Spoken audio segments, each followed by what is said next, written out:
Hello, my name is Dr. Hayes, and we are about to embark on Optometry 560 Evidence-Based Optometry for the spring of 2021.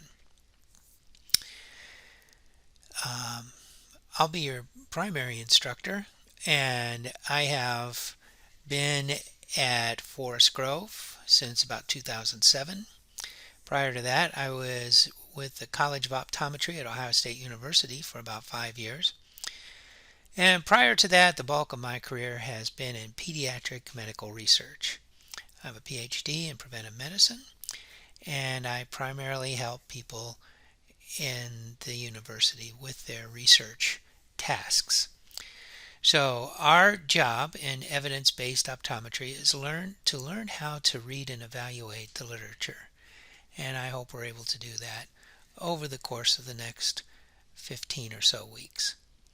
Um, First, I would like to introduce my co-instructor, Dr. James Kundart. Hi, everybody. You might have seen me around the halls as the second year visual perception teacher. I usually have not taught first year traditionally at Pacific. I've been here since 2005 as an instructor, and I graduated the program way back in 99. I was in practice back east, including a residency at the SUNY State College of Optometry in New York between when I got out of school and when I came back to teach. So I will be teaching you I'll introduce in my February 1st lecture that I'll be recording right after this. I'll be teaching you visual perception in second year and ocular motility in third year. I'm also the lead instructor for nutritional optometry elective and pediatric ocular disease. I really look forward to working with Dr. Hayes as I have in the vision science program as a PhD student to share with you evidence-based optometry and give you the clinical side of things. He knows the statistics much better than I do, but I hope to learn alongside of you. Today's class is we're going to cover syllabus. We're going to do a little bit about the group presentations, and then we'll go on to have our first series of lectures. So we're starting today. It's an introduction and searching the literature. There's this video that we're having right now. Then there is a web page on installing Zotero. You click on this link to get to the web page. There's no video. And then a video on saving a web page into Zotero, video searching the literature, and then there is your literature search homework, which basically has 6 questions to it. And you're going to download that, or really upload it, into Moodle in a single Word document with a bunch of print screens plus a question at the end. So let's talk about the syllabus. All right, first, this is my contact information. This is Dr. Kundart's contact information. The description, there's really no text in this, but there are some recommended readings you can look at.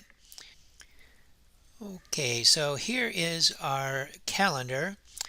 Here's today. You'll notice next week there is no class. Then we go to study design, and Dr. Kundart is going to have classes throughout here where he covers the American Optometrics guidelines for clinical care. He's going to start with the adult exams. One of the things that you notice over here, there are projects due, and we'll talk about that in a second. The projects are going to be related to these clinical designs. At the end of the class, April 19th is the last day of class. It's an optional final. Well, Dr. Kundart, would you like to tell us a little bit more about that?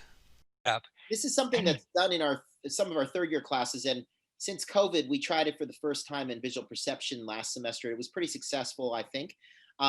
In the Although the finals week for the first year class is pretty full up, the last Friday of classes before finals, there's an opening for us during the exam block to have a optional final exam for you. So we will issue an adjusted top score for the course. After the last class and your final quiz. And if you're satisfied with your grade, that will be your final grade. And if you are not satisfied with your grade, and this isn't just for people who are under 75%, but if you're not satisfied with your grade and you want to potentially increase it, then there will be an optional final exam the Friday before finals week during the the class exam block. And we'll release more information of that as we go. But it's meant to be a chance to increase your grade if you so desire. So that's our final.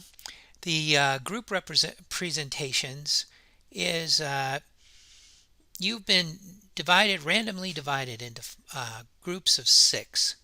There are 16 groups, and you will be each group is responsible for two papers each semester. Those will be written papers. You'll turn them in at the due dates listed above. One a week before spring break, and the last one before the final.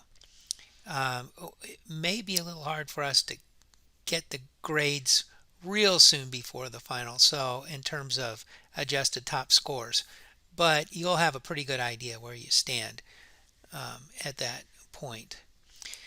Um, just a word about the group presentations. We're going to give you a list of topics to choose from that, and the groups can do um, the same ones. There can be two groups with the same project title, but they're going to be based on the AOA guidelines, or at least maybe, or even treatments related to the guidelines. And for each paper, your group will review three papers, and one person or two people will be assigned to, or will agree in their group to either um, to do the design portion or the results and conclusions. So we want to know about the design. We want to know if the results match up with the author's conclusion. Then you'll also do a summary. There's a detailed description of these projects in a paper that's up in your Moodle for today, or for actually the general information. Okay, grading. The midterm is worth. There's a midterm. That midterm is on March 1st. It'll be worth 20%. Most weeks, if not all weeks, will have quizzes. The quizzes are worth 50%. Quizzes are based on the lecture. Each presentation, or each paper actually, is worth 15%. So the papers are 30% of your grade.